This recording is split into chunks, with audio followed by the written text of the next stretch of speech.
Assalamualaikum warahmatullahi wabarakatuh. Perkenalkan, nama saya Luciana Duyanti dari kelas 4D NIM 132. Pada kesempatan kali ini saya akan melakukan praktikum tentang sel elektrolisis, yaitu membuat alat praktikum elektrolisis dan melakukan percobaan dengan menggunakan alat tersebut. Silakan disimak videonya. Oke, pertama-tama siapkan alat dan bahan yang akan digunakan untuk melakukan praktikum sel elektrolisis. Yang pertama ada gula, garam, 2 buah pensil dan 1 sendok, kardus yang telah dilubangi, kabel yang telah terhubung pada penjepit buaya dan baterai, larutan juga, gelas plastik, dan yang terakhir air. Selanjutnya kita masuk ke tahap pembuatan yang pertama, yaitu menyambungkan kabel hitam pada kutub negatif baterai dan kabel merah pada kutub positif baterai. Tahap kedua yaitu memasukkan pensil pada kardus yang telah dilubangi sesuai dengan ukuran diameter pensil seperti ini.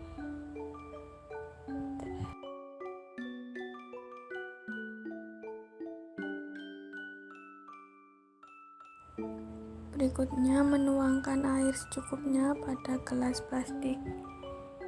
Uji elektrolisis yang pertama akan dilakukan pada larutan garam, yaitu masukkan garam secukupnya pada air yang telah berada pada gelas plastik. Tahap berikutnya yaitu mengaduk garam yang telah dimasukkan pada air sampai menjadi larutan homogen.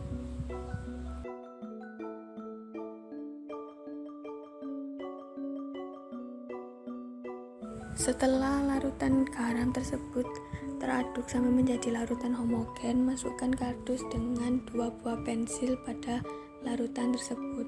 Usahakan ujung pensil tidak menyentuh bawah gelas plastik.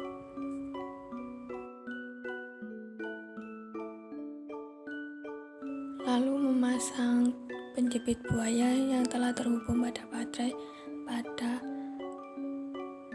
ujung karbon pensil.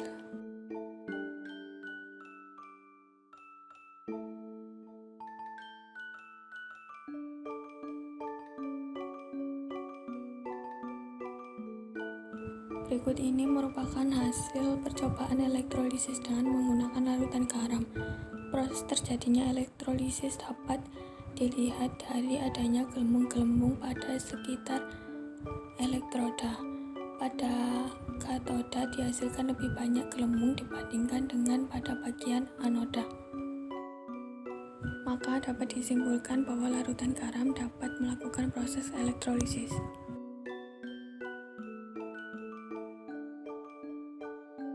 Percobaan elektrolisis yang kedua yaitu dengan menggunakan larutan asam cuka. Pertama-tama tuangkan seluruh larutan asam cuka tersebut pada gelas plastik. Lalu masukkan 2 buah pensil yang ada pada kardus pada larutan asam cuka. Setelah itu memasang penjepit buaya pada kedua buah pensil. Lalu diamati perubahan yang terjadi pada larutan asam cuka. Dapat dilihat bahwa pada larutan asam cuka juga dihasilkan gelembung-gelembung pada sekitar elektroda.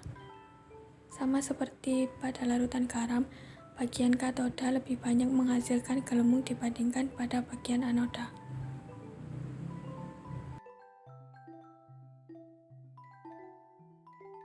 Yang terakhir yaitu melakukan percobaan elektrolisis pada larutan gula, sama seperti prosedur-prosedur yang telah dilakukan sebelumnya, yaitu memasukkan 2 sendok makan gula pada air lalu mengaduknya sampai menjadi larutan homogen, kemudian memasukkan pensil yang ada pada kardus pada larutan tersebut,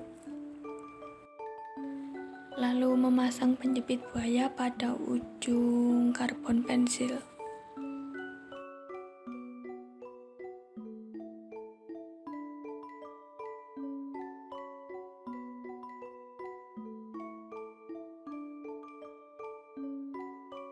Setelah penjepit buaya terpasang dengan sempurna, dapat diamati perubahan yang terjadi pada larutan gula.